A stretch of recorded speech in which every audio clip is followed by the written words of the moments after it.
Welcome into the DNVR Avalanche podcast presented by DraftKings Sportsbook. Use code DNVR when you sign up for a new account to get amazing odds boosts every single day.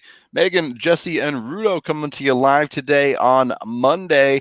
I'm going to be honest with you. This weekend was summer long in Canada, which means every Canadian by law has to be up at their cottage or lake house.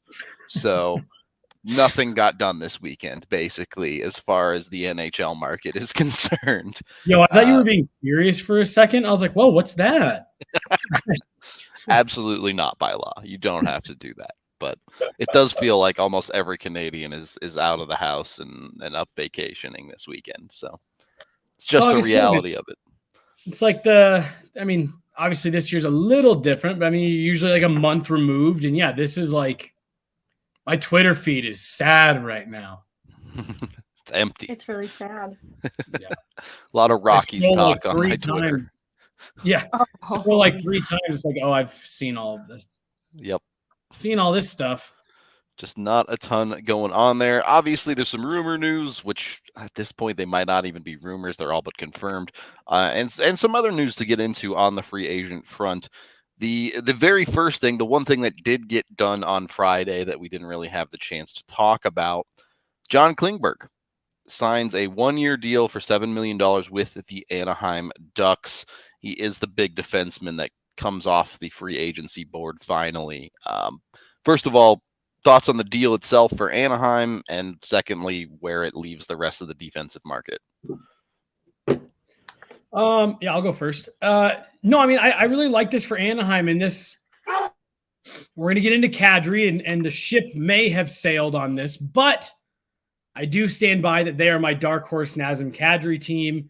And this I thought was an interesting move because it's a big, injection of skill, regardless of what you think of Klingberg. Like, this is a nice boost for the Anaheim blue line. And again, to me, it's kind of it gets them right at about the floor. They may still have to spend a couple nickels and dimes to technically They're there. They're there? Yeah. Okay. Yeah. So, it gets them there, but they still have the money to spend. So, you could maybe still see them making another move or two. I think this is a nice injection. And then for Klingberg himself, this was an interesting one because I think he was kind of like Kadri, where throughout the season, heading into the offseason, they were probably looking at it as him and his agent were probably looking at it as, here we go. We get to be UFA, puck moving defenseman, can put up points. And I just don't think the market materialized for him the way that kind of he thought. Gets 1 year of a nice payday and gets to bet on himself a bit. I definitely think it bolsters Anaheim's decor. And I think they saw what happened when Manson left and experimented offensively and wanted to infuse a little offense into their defensive system too. And Klingberg, even though, he's a more expensive defensive option that was out there, is worth the price tag. And it leaves the remaining defensive options for other teams pretty sparse. I think it's just like PK Subban that's really out there remaining. Yeah, there's not a ton defensively after that. You could bring back old man Keith Yandel, even older man Chara, but he's retiring, I'm pretty sure. Not a ton of choices out there, for sure, beyond Subban left. Megan, you make an interesting point about Manson that I hadn't really thought about. So, they move on from Manson. To your point, they go see him have some offensive success in a system that obviously prioritizes that a little bit more. And Manson even talked to us about that throughout the year. When he first got here, like, yep, this is pretty different than what they ask in Anaheim. But we saw it kind of pay off for him. So I do wonder if Anaheim kind of stepped back to this and said, look, Ryan Getzlaf is retiring. We're officially kind of turning the page on this era of Ducks hockey. Troy Terry, Trevor Zegras, Jamie Drysdale. What's the kid's name? The McTavish, Mason McTavish. Hey, do we look at what the Avs are doing and do we try to maybe go down this skill road? And can John Klingberg, you're not going to ask him to be Cale Makar, but can he be a nice little bridge till we can really turn this over? Yeah, I think that's the perfect way to put it. I think the Ducks really, really hedged their bets with this deal. Klingberg at 29, they probably could have signed to a 4 or 5 year deal and really not felt that bad about it. But instead, they went with a 1 year deal who helps bridge the gap to someone like Jamie Drysdale, maybe taking that next step and really becoming a top pairing defenseman for them. They have depth guys like Mintyukov they just drafted this year and some other defensemen like Vakanainen that they're expecting to take some steps forward as well. Yeah. And it does put them in a little bit of a weird spot because I do think the infusion of Klingberg could probably push them into playoff contention in a really, really weak Pacific Division. Yeah. But that 1 year deal also sets it up for maybe they go get a bunch of assets at the deadline. Yeah. It's just, we've used this term a bunch throughout this free agency, which it's rare to use this term in free agency, but just good business. Like, again, I just think this is a nice little bit of business by the Ducks. This is probably not a guy that was like super on their radar going into free agency, but he sat around. They had some money to play with. And again, like the 1 year deal, to your point there, Rudo, like it gives you a little bit of flexibility. Maybe the season gets going and in a weaker Pacific Division, they can be competitive. Maybe the fit works for Klingberg and he wants to stay beyond this year. But if not, that's a really easy flip at the deadline for some more assets for a team that if you're at that point, you're obviously still in that rebuild. But it's that right there, what you just said, Rudo, is another reason why I still think this is a dark horse team for Kadri. They easily have the most money out there to spend. They've got some pieces that you can pitch on, and suddenly if they were to do something like that, just total hypothetical, you now are looking at this Ducks team, Kadri, Klingberg, Zegras, Troy Terry, John Gibson and net, all these young guys we just mentioned coming. It's like, that's a pretty good little core to build around and go from there. And in Pacific Division, that's such a wild card for the next few years. Why not? The one issue with Kadri I do see there is I wonder about the term because, look, they do have Zegras, who's going to be their 1C ultimately. Yep. They have Mason McTavish, who plays center, which in the immediate makes sense. Put him as your 3C. Kadri fills in that 2C role. But long-term, how long are you waiting till you're looking at a McTavish in that second-line center role? And then they have other options. Strome really plays more wing these days, but can play center. They're kind of stuck to an older guy in Adam Henrique for a couple more years, too. So from a money standpoint, makes perfect sense to me. From organizing the team and its lines, I'm less convinced. Yeah. It all depends on what you actually see as when you want to be coming into your window for the Ducks. But again, part of the reason I keep on that is just because this has gone so much longer with Kadri than I think we thought. I do just think that you open yourself up to teams coming into the last minute with a big offer, which, bringing this full circle, is what I think happened with Klingberg. Hey, Here's more money than anyone else is offering you. And in Klingberg's case, he's only 29. Taking a 1 year deal takes him to 30, as opposed to Kadri, who would be 32 after a 1 year deal, or maybe even 33. I forget. Klingberg can get a 4 or 5 year big contract if he plays well this year. Standard, bet on yourself type deal. Right. Kadri feels like he's starting to drift into that area where if he takes another year, people are going to start to see him as, he's too old to really give him that big deal. Right. So, yeah. No, I mean, it's and like you're already in that range a little bit, right? I think that's another part of the reason why, regardless of what's going on with the Islanders, and we're going to get into that, part of the reason why Nazem Kadri is still hanging out here. Look, regardless of what anyone says, I know this has been a really tight-lipped, process with Kadri. But I do just kind of get the sense that him and his agent were expecting teams to either come at him with the term or with the big dollar amount in a shorter term. And I just don't really think either of those materialized, because I think teams looked at it and said, it's a 32-year-old center, had a phenomenal year, had an outstanding playoffs. But at the end of the day, this is a 32-year-old center who just had his best year. ever playing in a system that really worked for him on a really deep team. And I think teams just said, we're not going to go 7 years on a 32-year-old. We're not going to go 6 years on a 32-year-old. And as painful as that is, as someone who's weeks away from being 30, like, that's the harsh reality. I think Kadri got out there, and it's a lot of 3, 4, maybe someone floated a 5-year deal at him.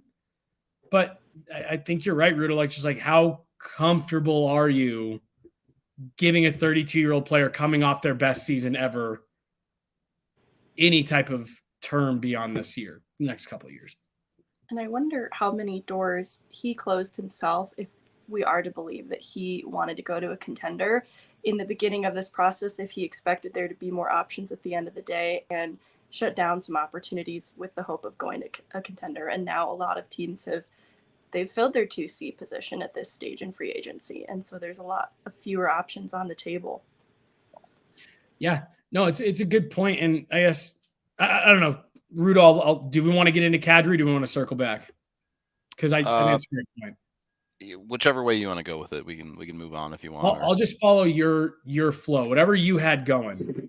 So I did really quickly here want to hit the concept goes just beyond Kadri. We talked about it with Klingberg. I think we talked about it with a handful of other guys. And this feels like the real settling in of the lack of confidence in the salary cap in the NHL right now. Mm-hmm. If the NHL teams were confident, hey, look, in 3 years, the salary cap's going to be up $10 million. Sure, give that guy a couple extra years. The cap will take care of it. We'll deal with it. But we've seen the cap barely move over the last handful of years. And while expectations are positive, there's absolutely no guarantee of that cap continuing to move up and help sustain, especially some of those bigger deals. So I do think GMs are in a very, very wary place right now, as this has been one of the slowest free agencies ever.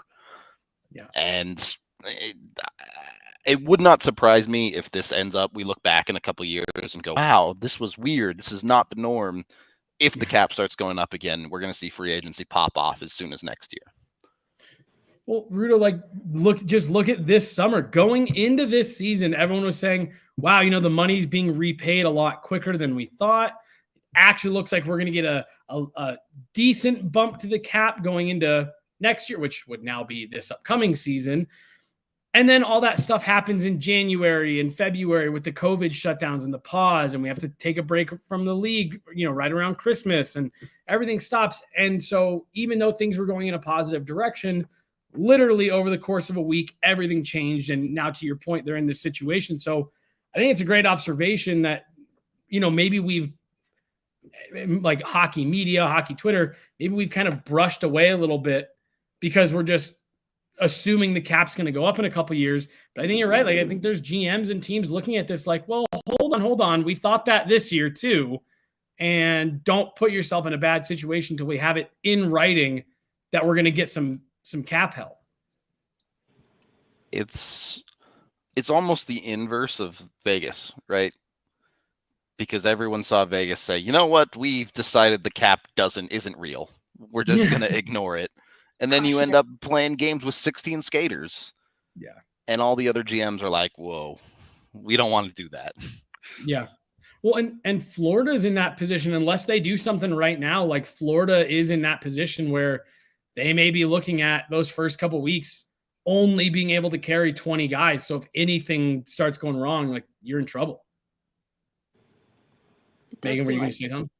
Oh, yeah, no, I think this is all corroborated by this free agency too. It just seems like it was a conservative free agency in terms of contracts and terms that were offered to players and players that remained on the table this long into free agency. And I feel like teams are looking ahead at the deadline in the 2023 draft as kind of the opportunity to really add pieces.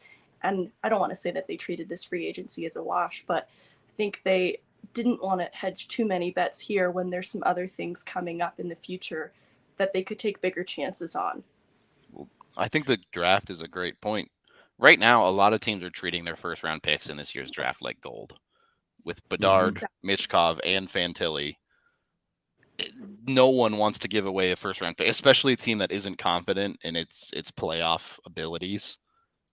Those first round picks are just, sky is the limit for the price of those things, basically.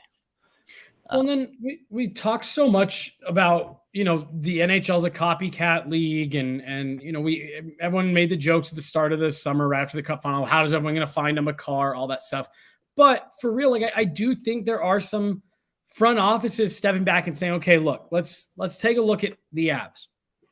What, 5 years ago now, 5 years ago, they are dead last in the NHL. And they fixed it by their draft picks through their development. And then once they had their core in place, that was where they started tweaking around the edges. And I do wonder, and maybe I'm looking way too much into this, like I do wonder a little bit, are teams stepping back and saying, look, in the Western Conference, if you're not Vegas, and even them, there's a lot weird going on around them. But if you're not Vegas, there's no team that's in the West that's looking and saying, we're knocking on Colorado's door. If you go out East, there was such a big gap. There was a 20-plus point gap between the last playoff team and the next closest non-playoff team. Obviously, maybe out East, with the exception of Ottawa, who went out and made several big swings this year. I just wonder if teams were stepping back and looking and saying, look, it's obvious the last two teams now that have won the Stanley Cup the last 3 years, this is not done through big contracts and free agency. You are not going to go find your core on a free agent deal. As much as we like Nazem Kadri, as great as Nazem Kadri was here for the Avs, is Nazem Kadri really, is a big deal in Nazem Kadri enough to pick a team, right? The Calgary Flames, whoever, over the top. Is that enough to make up that gap? And I just think you had a lot of teams, and not just Nazem Kadri, but I think you had a lot of teams step back and say, we're not going to do these big deals and handicap ourselves when we just saw a team turn it around fully from worst season in modern NHL history to Stanley Cup champions in 5 to 6 years by making smart deals and giving good contracts. We're not going to kill ourselves. And it's interesting because you wonder, is the league finally catching up with all the scouting, all the analytics, all the numbers, everything that we look at that says this isn't a good deal? Are teams starting to catch up to that and say, yeah, we're not going to put ourselves in a bad position? I think teams have started to realize that the offseason is for filling the obvious holes in your lineup. The Kadri situation. The Avs for years have had a problem with 2C, so they went out and targeted Kadri specifically to fill that option. You make smart, intelligent decisions. You have to understand where your team is at and what it needs in the offseason. And then the trade deadline is where you can push all your chips to the middle and get a little bit crazy with things, right? But you can't full send it in the offseason and expect to come out on top anymore. Right. Yeah. It's just that's not where you build your team. And this comment that just came in here last, that's a lot of teams, a lot of teams near the bottom of the standings every year. They have a handful of high-end, high-skill players. Seriously, just go around the league, maybe with the exception of the Coyotes last year. Teams like Ottawa, teams like Seattle, teams like Detroit even, they've got high-end players to build around. And to your point, Rudo, teams are starting to learn free agency is how do we complement these guys, not how do we go find someone to build around. And again, I keep mentioning Anaheim. I've mentioned Anaheim for several months for Calgary or for Kadri. It's because they already have the high-end pieces in place. To me, Kadri eventually, in my head, kind of becomes like the complementary part. But it's made for a really interesting dynamic this summer. It's just those guys you build around just don't hit free agency. It's why everyone was so shocked by the Johnny Gaudreau situation, right? Because those guys just don't hit free agency. Great point. Yeah. And even Taylor Hall a couple years ago, right? By the time he eventually got to free agency the first time, the shine had kind of worn off, and it did kind of go from here's a true number one winger that you can add to, wow, here's a bona fide top 6 guy that's really, got some good skill and can contribute. And then he made that really weird decision to go to Buffalo for like 8 months. But like, yeah, to your point, it's rare that a guy like Johnny Gaudreau actually gets to the market, free agent market, and then actually, makes, because even like Panarin, when he got there a few years ago, everyone knew he's going to free agency to go to the Rangers. The Rangers didn't trade for him because they knew they were getting him for free. Gaudreau was like a rare, didn't know what he was doing, and he's a big name player. Right, just to back up more examples of that conversation. Landeskog, not even probably that super duper high caliber player. Everyone knew Landy and the Avs were sticking it together, even if it did, technically roll up into free agency. Yeah. And same thing going back for years and years. Stamkos staying with Tampa Bay. A number of other situations where players go elsewhere. The John Tavares situation where he was always going to Toronto in that free agency. So it's just those things are so set. Mad. Yeah, right. Because he made it seem like, there's a chance I'm coming back, and it's like, nah, homie, you're not. Like, we all know you're not. Not. Okay. Well, on that note, we are brought to you by Breckenridge Brewery. Maybe Isles fans can find some solace if this Kadri thing does come to fruition that we're about to talk about.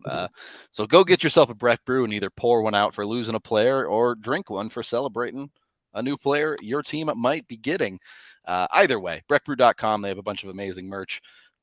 Hopefully this month the bar should be done. I don't want to say anything concrete because you never know. Allie says yes. In August we should have it open. All right, there's a personal guarantee from Allie Monroy. 100%. It might be late August, but we definitely will be open before football season for the Broncos. So there you go. She does back the guarantee up 100%, folks. Yep. 0 chance that it's not done. Guaranteed. Says Allie Monroe. Knock on wood. I'm nervous now. Allie, you're here. Are we showing off this present, or is this? Yes. This little guy for the set. Oh, ooh. I love that so much. Oh, so we can put it on our set. And then you do have, I don't know, we don't really need these guys. We just need the cup, but are they just technically the cup it's guys? Philip Pritchard. The cup guys. Assuming he's the blonde one. Yeah. But isn't this cool we can put it in front of the set or in the background on one of the bookshelves. Oh, so thank you, PHNX. We appreciate you guys. That is really sweet of them.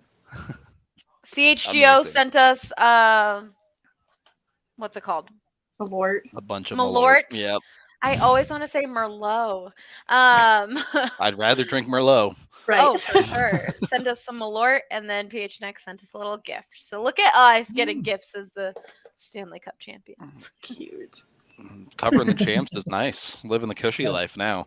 And now they got to win it every year. I just want more free there you stuff. go. It's just facts at this point. We're also brought to you by Athletic Greens. You can go get it today at athleticgreens.com/avalanche to let them know we sent you over there. Just one scoop in your cup of water every morning.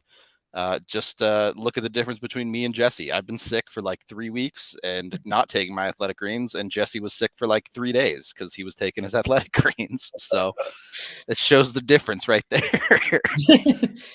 Hey, I wasn't going to be the one to say it. It has 75 different vitamins and minerals in it, a bunch of probiotics, a bunch of other stuff that is sciencey and beyond my knowledge. I'm not going to pretend to know how it works, but I do know that a ton of athletes take it. They use it part of their daily routine to boost their immune system and to get them going for their workouts and stuff like that. So it's great for your health. You can take control of your health today.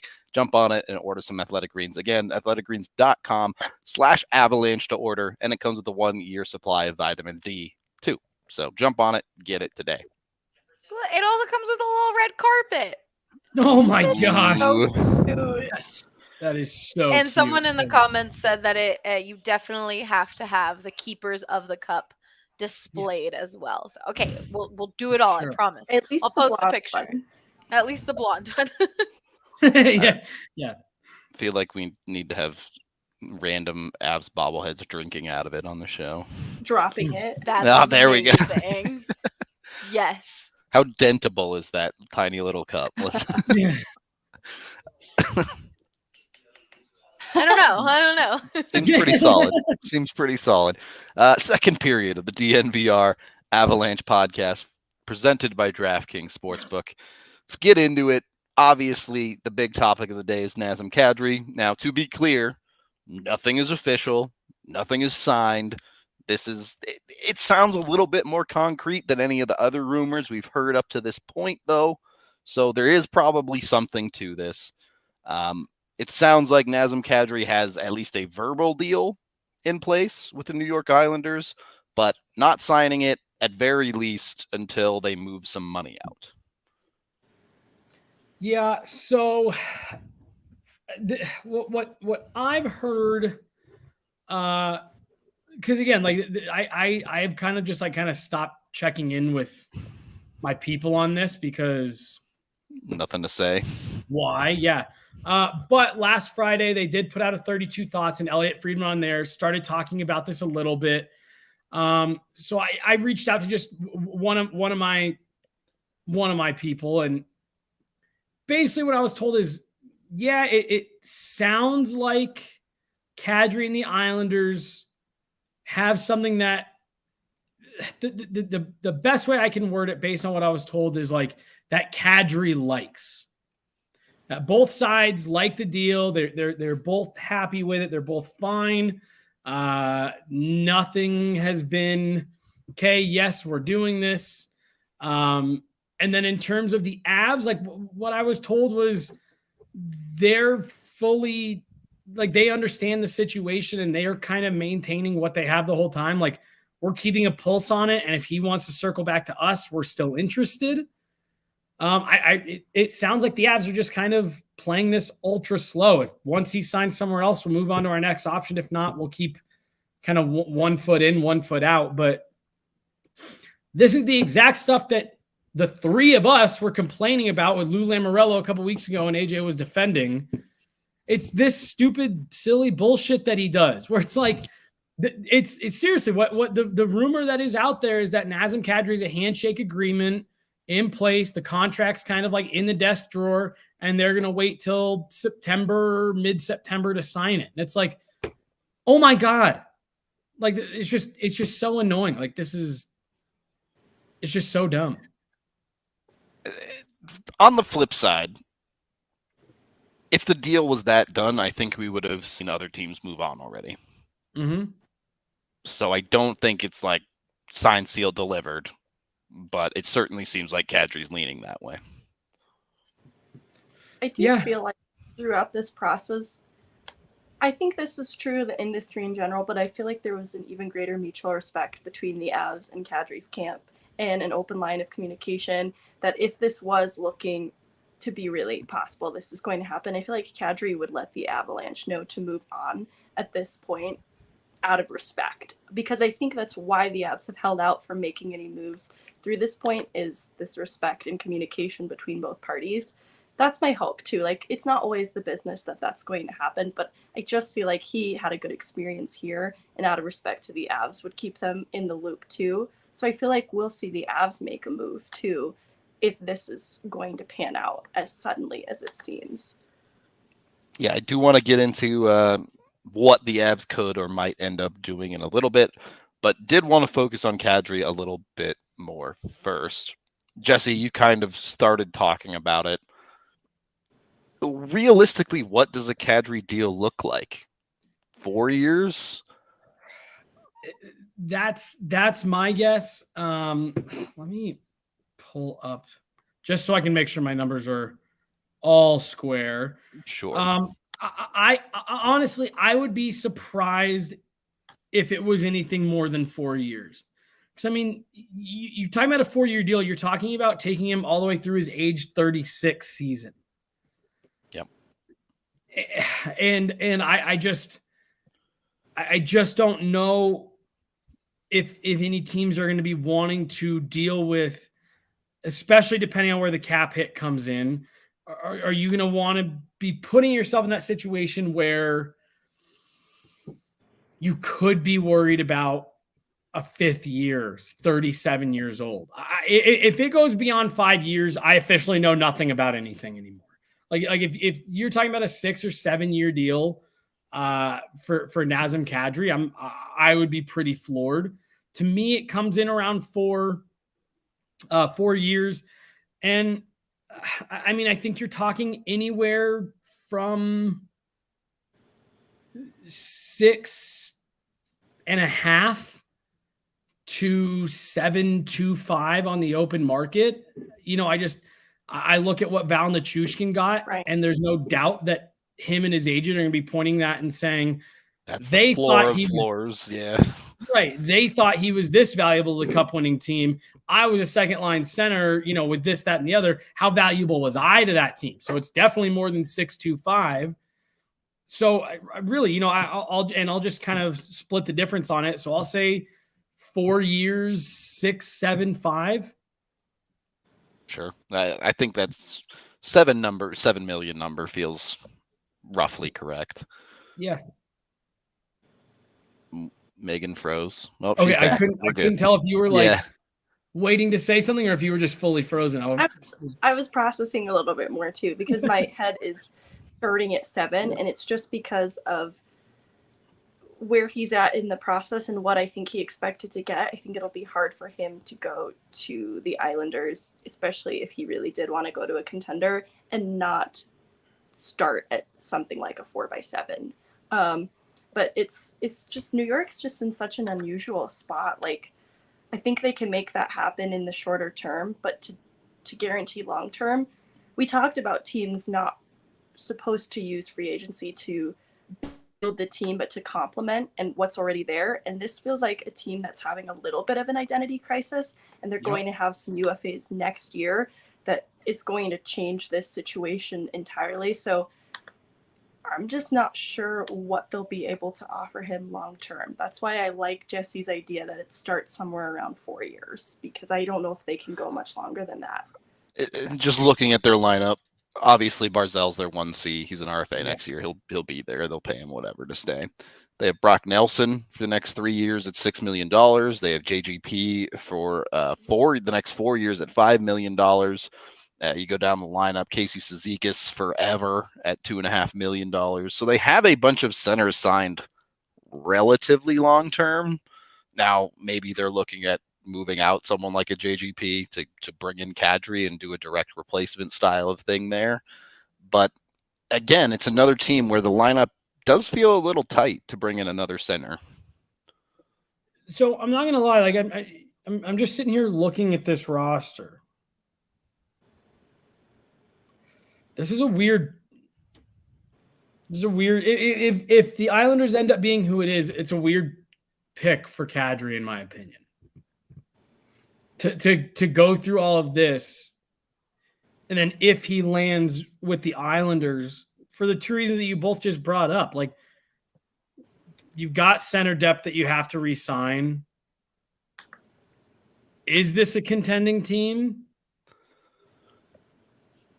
You know, I do. So I will say I look at that defense and I wonder if Kadri sees some similarities there. I'm not saying they're as good as the Avs defense, but they have two pieces in Pulock and Pelech locked up long term, and then Dobson and Romanov as the younger guys to come in and be those effective type of players. Obviously, Dobson has been aces for them, and Romanov they just acquired this offseason, so we'll have to see exactly how that plays out. But I just don't know. It's super weird to me, this situation where Kadri has allegedly agreed to wait until they move money out. Because at this point, does it even matter? Like now it sounds like everyone knows it looks like it's going to be the Isles. So why would anyone give the Isles any decent deals? Right. Well, my thing too is, again, and I know cap friendly is always a little, you have to, fudge the numbers a bit this time of year because there's a lot of moving parts, but like they could sign him to a $7 million deal right now. Wouldn't matter. Yeah. And they're completely cap compliant, all that stuff. So like for me, if I'm the Islanders, I'm saying they're cool, sign him. And then if we get into the season and we, we're tighter to the cap than we want to be, then we can move someone. Like there's no There's no point in waiting, Lou. Other than to just be salty about it. Yeah. I want to make sure and I know you will. I want to make sure we circle back to this, but I want to keep talking about Kadri for right now. The Avs being potentially left with no options. I want to get back to that. This will be if it's the Islanders, it's an interesting. It's going to be really interesting to see how it plays out because they can give him the money.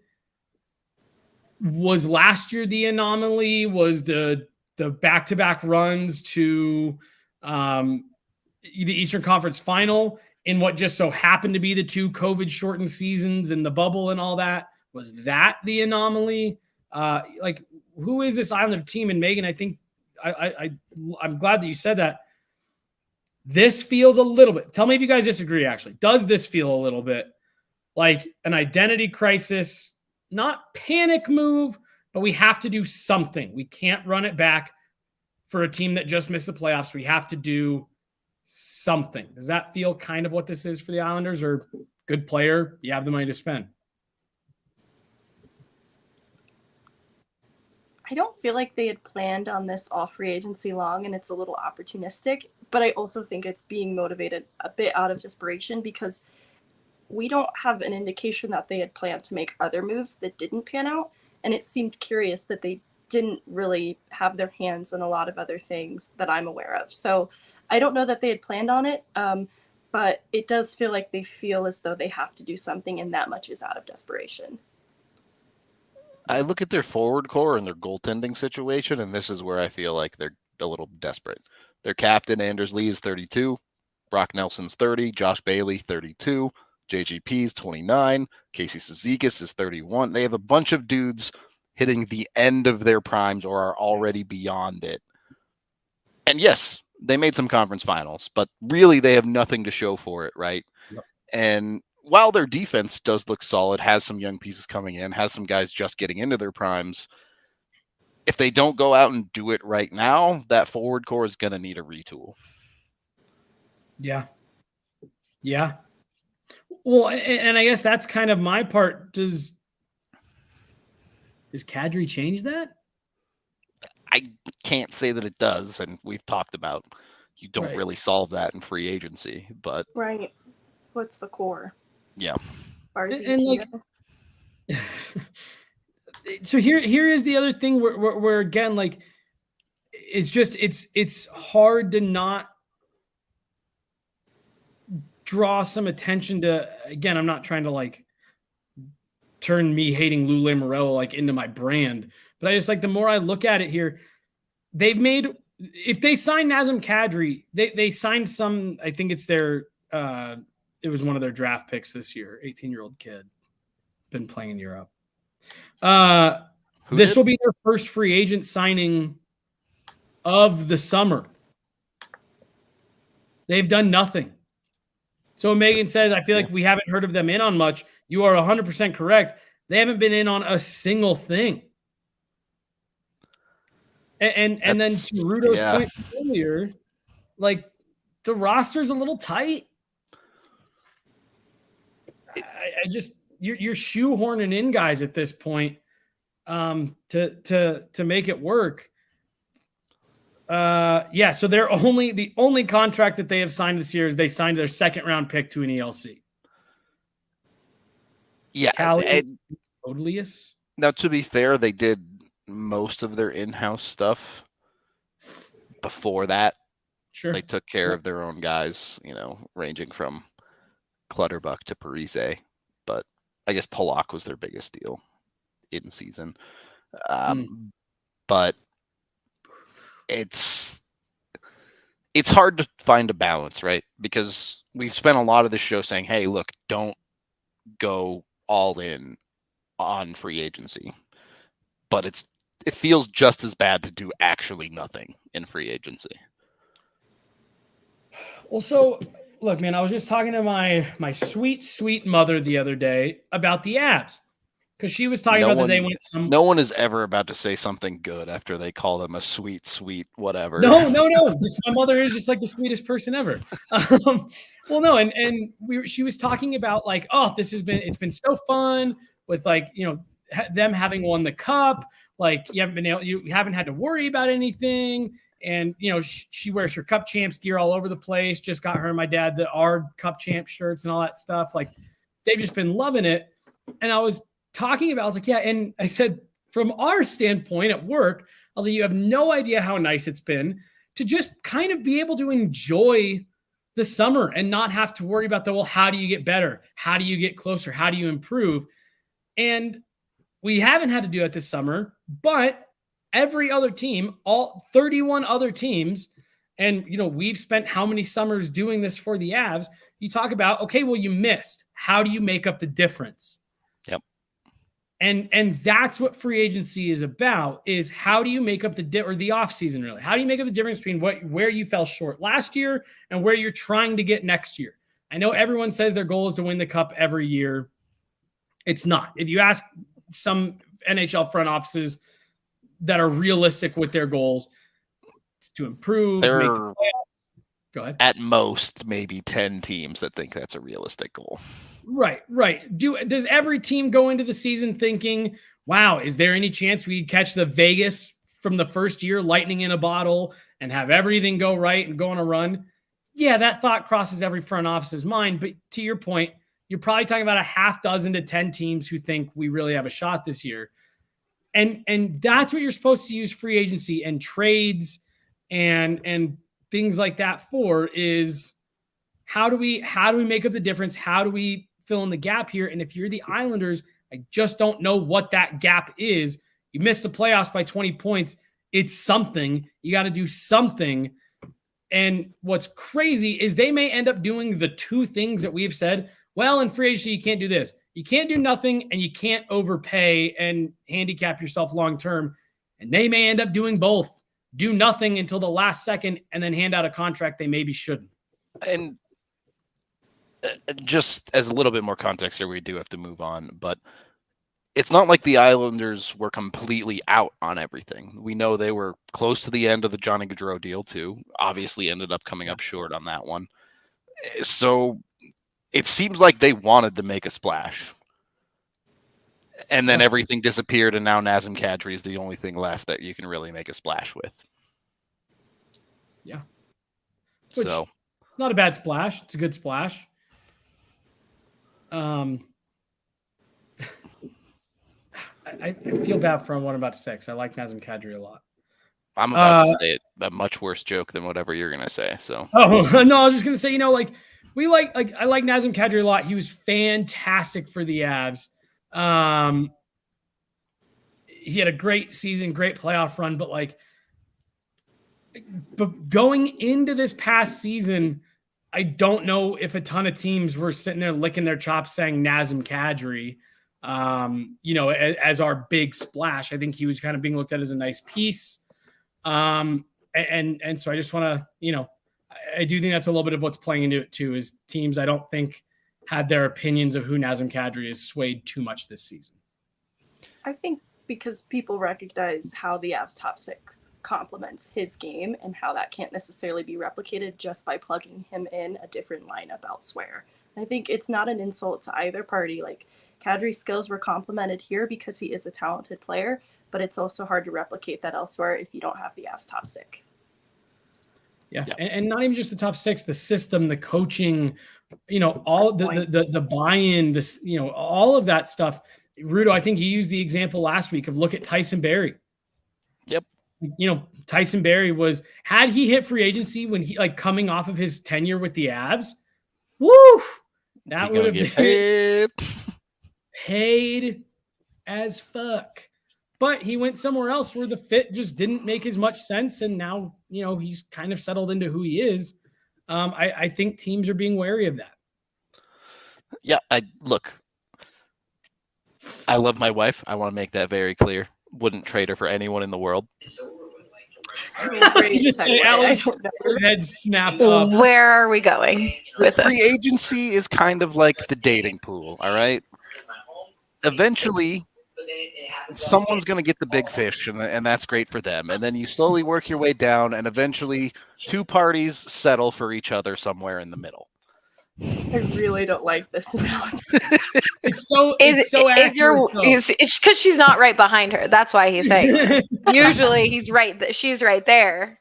But for the record, my wife settled for me way more than I settled for her. She's the one who's batting down on this one. The comments are all going, Nathan, don't go there. No, I saw it fully.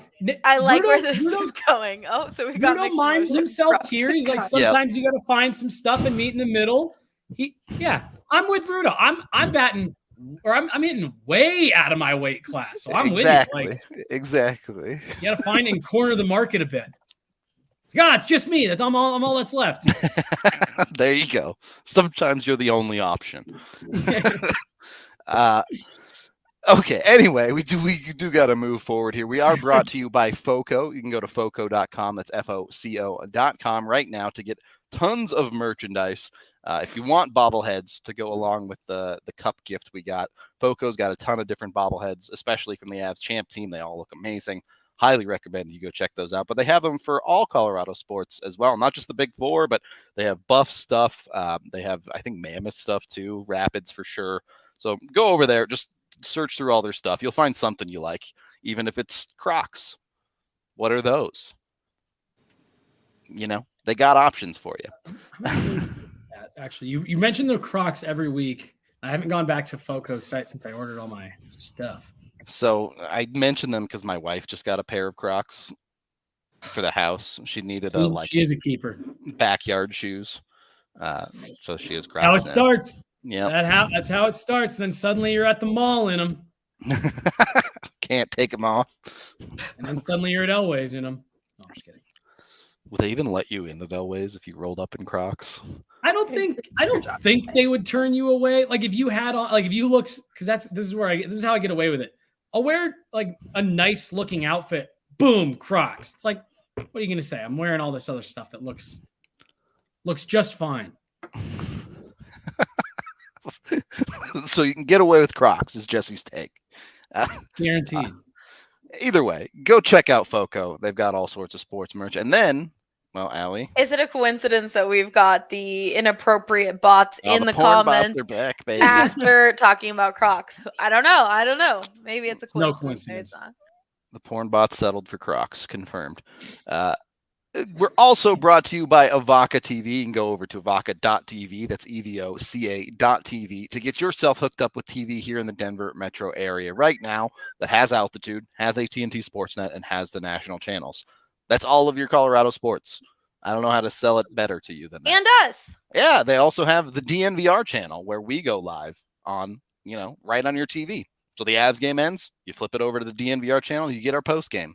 Very, very easy to watch everything you love in the sports world of Colorado. One channel, I believe, right? Yeah, it's just like, it's right there. So not hard to find us. So go jump on it. Go check out Avaca TV. Just $15 a month for the first 3 months with code DNVR, the mullet of shoes. I love it. That's the perfect explanation of Crocs.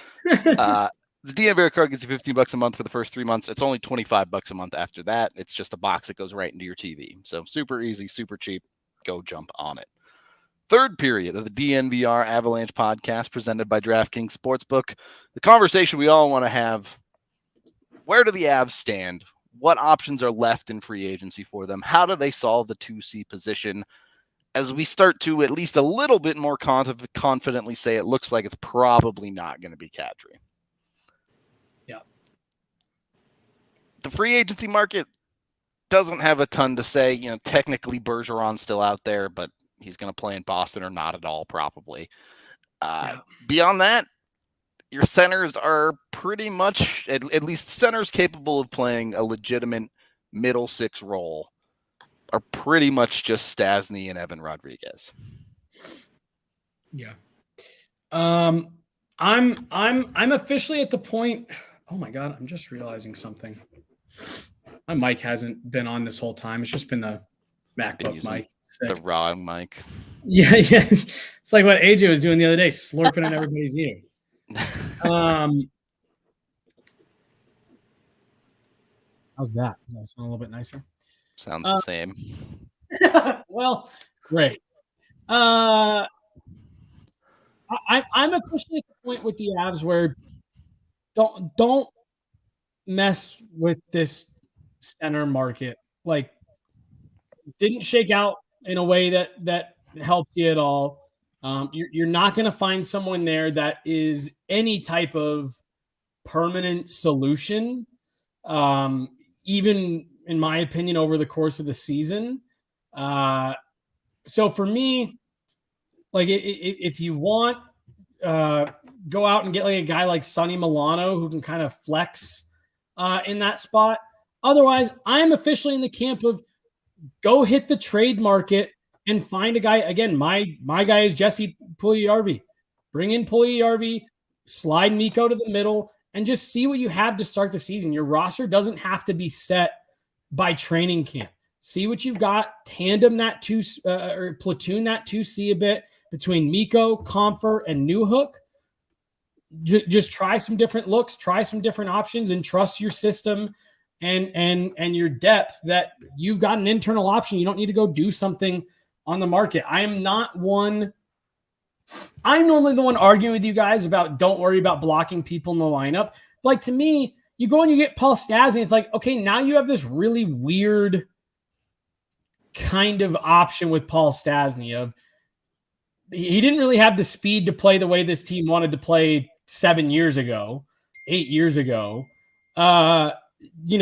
He definitely doesn't have the speed to play with him now. So, okay, can you confidently drop him into your top 6? All right, well, if that doesn't work, then where do you slide him? Do you put him down with do you move Newhook to the wing and now you're fully punting on Newhook, ever moving up into the middle just to accommodate Paul Stastny? To me, if it's not going to be Kadri, go out, get a wing that you feel is a middle 6 guy that you think has some upside, maybe another little, not necessarily reclamation project, but hey, can we get a little bit more out of him? And if you can't, then you can't. You move on, you make a trade, you make adjustments. This team has the depth, and you're coming off a championship. You get a couple months here to figure out what you're doing. Don't go make a move just for the sake of making a move.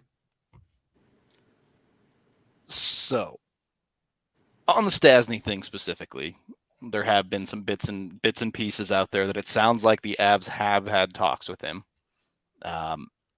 Don't know exactly what those conversations are or what the deal is there, but there have been some radio stations and stuff that have reported that there's something going on there. With Stastny. With Stastny? With Stastny, yeah. Okay, yeah, I'm sorry. I got a text that I was having. No, you're good. With that being said, I looked into his numbers, and while I agree with you, Jesse, the guy just does not have the speed to play the way we are used to watching the Avs play. The one thing that I think is really his selling point is last year he was top 5 in possession metrics for Winnipeg. So he is capable of playing a possession hockey game. Mm-hmm. And 2, his defensive metrics as he's continued to age have been very, very solid. So he can provide you a quality defensive end of the ice at the very least if you get into a situation where maybe you need to bump him down to 3C or something like that. Yeah. I think where I'm at with it too is if they make any addition, whether it is a center or another wing, it has to be really economic because what you're getting is not going to be a 1-for-1 replacement for Kadri, and we all accept and acknowledge that to be true. So whatever they get as a supplement to this lineup, it just needs to be economic because I do not want to see them just like right now there's a logjam at 3 and 4C of options and depth that they could fill in that role. And so I kind of like the platoon idea of maybe promoting and elevating guys to option for that. In the meantime, I don't dislike Stastny here. The pace concerns me a little bit, but if he were to come on something short-term and economic, I could definitely be convinced of that. But that is why the appeal of someone like Milano on wing, I think he's really creative. Both Rodriguez and Milano are such versatile wingers that it could be a nice option. But at the end of the day, it's the cost that concerns me most because of what their role is going to be. Yeah, I mean, look, how concerned were all of us anytime it's like, oh, they're looking to trade X guy to make sure they can make room for Kadri, and it's like that's not the economic approach they've taken to this point, right? They haven't shelled out the big bucks for a free agent target like that, really. So I do think your thinking is definitely in line with what we've seen from the Avs over the past handful of years. Well, and that's been my thing, and I'm glad you guys brought that up. Sorry, Rudo, I don't mean to fully cut you off there. You know, when we've heard all this, oh, well, they could trade Girard to make it fit. They could trade. It's like, why tear down the team for? And again, I don't mean this as like any disrespect towards Kadri. He was irreplaceable on that playoff run. Irreplaceable for them. He was huge. He was a huge piece for the Avalanche, no doubt. But like, I just sit here and you know, I look at some of the guys that people have floated out there. Oh, we'll trade this guy. Oh, we'll trade that guy. And for me, again, especially a guy like Girard, that's a unique skill set at a position that is hard to find. Why are you going to tear down other parts of your team to fill a position that, honestly, I just really do think that with what you have in your system already in place, in addition to your point, making a couple cost-controlled options that are out there, I just have never seen a point into tearing any other part of this team down to fill that spot. Because if we're being fully honest with ourselves, even if you bring Nazem Kadri back, that's probably still not a one-for-one replacement for what Nazem Kadri did for you last year. Great point. There's a great chance, there's a far better chance that he never replicates that again than he does. And I think whatever you do, you need to find something that's middle six, that you see top six upside, that is a financially sound decision, so that you maintain some flexibility here over these next couple of years. And then, you know what, if the cap starts going up, great. You're in a great spot because you made some smart decisions. Just, there's no need to do anything silly. And two things here that I think support the Avs potentially not doing anything. One, we know they're comfortable with Mikko at 2C if that's something they want to do, and we can get into them potentially signing a Rodriguez, a Milano as a winger and not a center if that's what they're looking to do. And two, I have heard that there are people in the Avalanche organization that really, really do still believe in Alex Newhook a lot. Oh, yeah. Yep. So I know the way the playoffs went, he didn't get a ton of time, but I think that organization still views him as a 2C. Well, and this is why I wanted to make this point last week. Like, that was so much of the conversation on Twitter. And we even had the conversation, right? Of like, well, based on the way that they're deploying him, do they really see him as having 2C upside? I had to remind myself at multiple times in the playoffs, this is a rookie. This is a first-year player. I am not expecting him to make that jump immediately from playing his first full NHL season, playing 82 games for the first time ever, straight to bona fide 2C. Now, I again, this is another thing to me that supports, just at this point, cut your losses and move on from Kadri. If you really believe in that, then get someone who can be that bridge player. Maybe it's Mikko. Maybe it is Stastny on a one-year deal. But that's why I like the idea of a Milano, of a Puljujarvi, just one of these guys that are out there. The one that I really love is Jesper Bratt, but I don't think that's actually going to happen. That would be tough, I think, yeah. But, you know, go get something like this, and that way you give Newhook the opportunity to grow into that role. And maybe by the end of this season, they are giving that more responsibility. And then going into 2023, 2024, which is one season away, cool, we have Alex Newhook set and forget. We know what we're doing. Thank goodness we didn't roadblock that a year ago. I'm with you, Rudo, and I've heard the same thing. They still really like him. And I just think that we maybe got a little too caught up in his usage in the playoffs and could forget that, hey, maybe there's a reason they're not deploying him quite like that now in the Western Conference Final. He's a 20, 21-year-old kid still getting his feet wet in the NHL.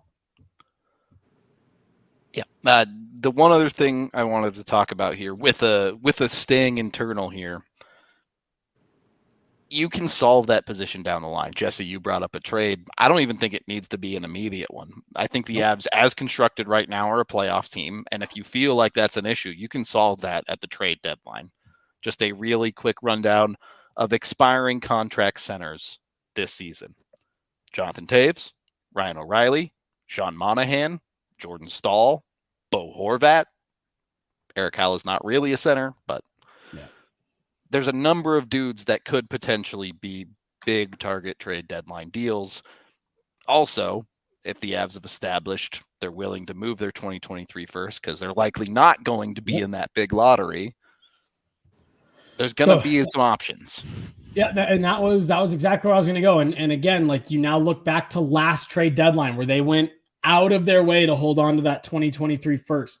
They gave up Justin Barron. I don't know if the 2023 first moves a needle on that at all, but they maybe gave up a little bit more than they wanted to in terms of real prospects, but they held onto a chip that, Rudo, like you pointed out at the very beginning of the show, they knew was going to be valuable.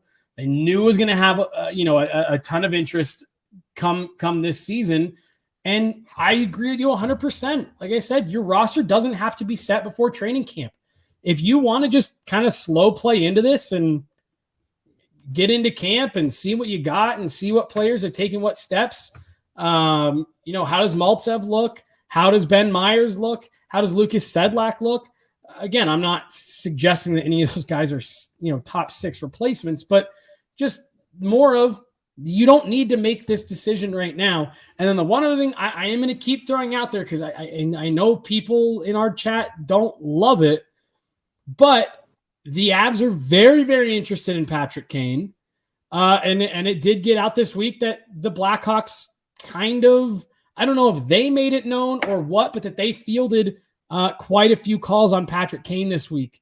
I don't think the Avs are solely focused on we need a second line center. I agree with both of the points you guys have made on this, where they know they have options, and they've shown we are perfectly fine being patient and waiting to see what our options do for us. There's no reason to rush anything.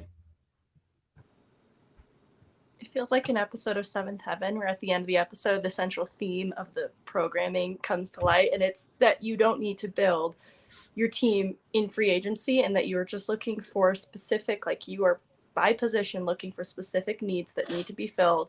And the Avs have options that they don't need to make any desperation panic moves. It would be exactly what we've said teams shouldn't do.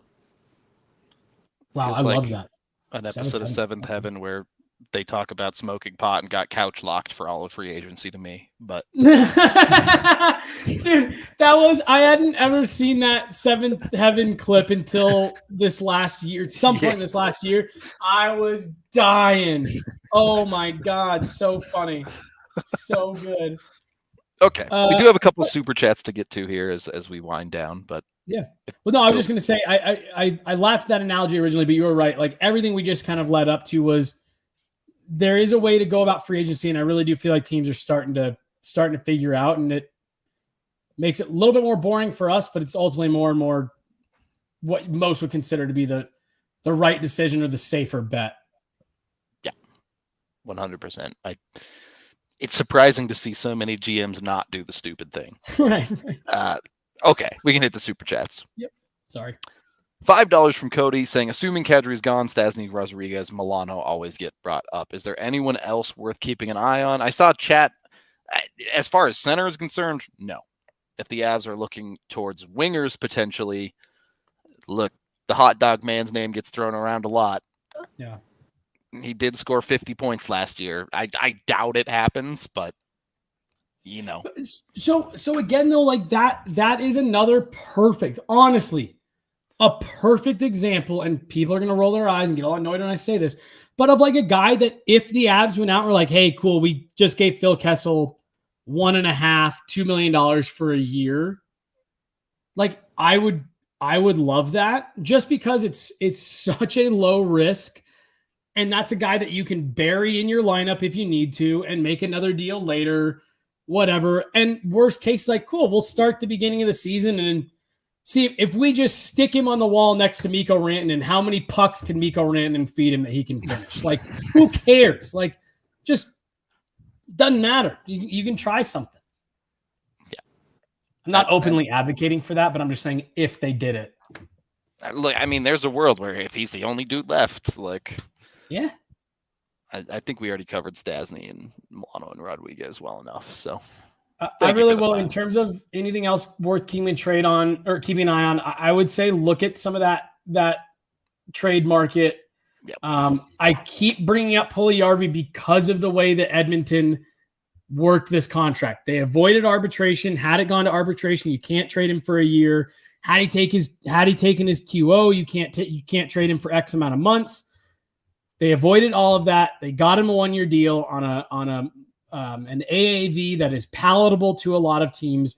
That to me was we're setting ourselves up to be able to trade this guy. And if you look around the league, there's a couple teams that are doing things like that. So that's where to kind of keep your eye out is on that secondary trade market for guys that are looking to be moved. You talk about reclamation projects, and Puljujarvi, I think, would be such a stylistic fit in Colorado. And if you haven't read the Val article that's out there right now, it is filled with so much great information about his perception of the Avs coaching staff and his teammates. It's really a good, worthwhile read on the subject of reclamation projects. I'd love to see Puljujarvi in Colorado. Well, and then again, Puljujarvi, he's Finnish. He knows Mikko Rantanen. He knows Arturi Lehkonen. He played in the Liga. I want to say he even played for Turku, whatever. So there's just, and like you said, he's a good stylistic fit. He's a good defensive forward that's got some finish that hasn't quite come around yet. And on a 1-year deal, if you were to trade for that contract, I think that's a great bet. To make. So that's where, if you're looking anywhere else, keep an eye on some of these smaller little moves that are going on around the league of teams that are knowing they're going to have to be moving on from guys. Played for Karpat, for the record. Okay. All right. In the Liga, though, right? In the Liga, yeah. Okay. $2 from Miss Truly saying, I'm on board with Jesse. Boo Lou. Here for the take. Him and Poyle. Let's move it on. Old white guys are done. Future's now. And then $5 from Will, who says, I know it's not a fit, but can someone from the Stasny family win a cup with this organization? We're 0 for 5 since Quebec. Maybe. Hey. I mean, I guess it's pretty far removed at this point. I was like, hey, he made his choice. Yeah. Paul never really got close. Mm-hmm. I couldn't tell you about Peter and Jan, to be honest. I don't know. I know Quebec was really bad for a little bit there, though. Yeah. Kind of a side note. Well, total side note. We were in the car the other day, and Since You've Been Gone by Kelly Clarkson came on. Banger. Every time. But I was just like listening to the lyrics, and I was like, wow, someone way meaner than me could make a hilarious Colorado Avalanche Matt Duchene music video to Since You've Been Gone. The lyrics just line up like weirdly perfect for that. And I was just laughing my little heart out the whole way down the road. You've heard of Imagine Avs. Yeah. That video Calgary made in the playoffs, I feel like it kind of cursed the team. And I just don't think we should dabble with music videos and teams anymore. They like name dropped Kachuk and Gaudreau in this song, this hype playoff music video, and I just don't. You know what? I just don't think we should touch it. Did Toronto curse themselves immediately with the Hit 'em with the 4 Austin Matthews song? Yeah. So forget free agency. What we've learned today is hockey teams shouldn't make songs. Yeah, that Imagine Avs thing. What this fan base had to go through for the next 9 years after that was penance. Like Hockey Jesus was like, you don't just get to do that and get away with it. You can't just put that on Twitter and not face any repercussions. 48 points. Okay. All right. Besides not making music videos, any final thoughts on the day? Nope. I think think that sums it up. Yeah, I was gonna say I don't know what else there is to say about other than that. All right. I don't think there's any DNVR music videos in the works as far as I know, so I think we're safe. I thought Allie had a single coming out. Keeping it on Happy the DL. birthday. Yeah. Happy birthday. Yep. Yeah. We're on the same page. Yeah, it's a trap version of Happy Birthday.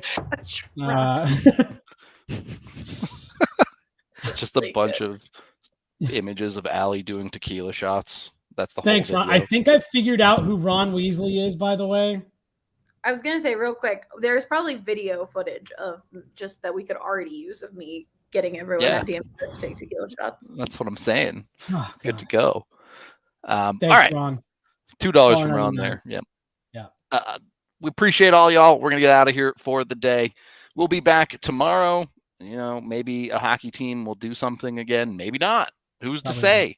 Either way, we'll be live with you talking about Avs hockey and the entire NHL. Maybe more than that even. Juniors is not that far away at this point. Let's go. Some hockey going on at least. We will see you on the next one.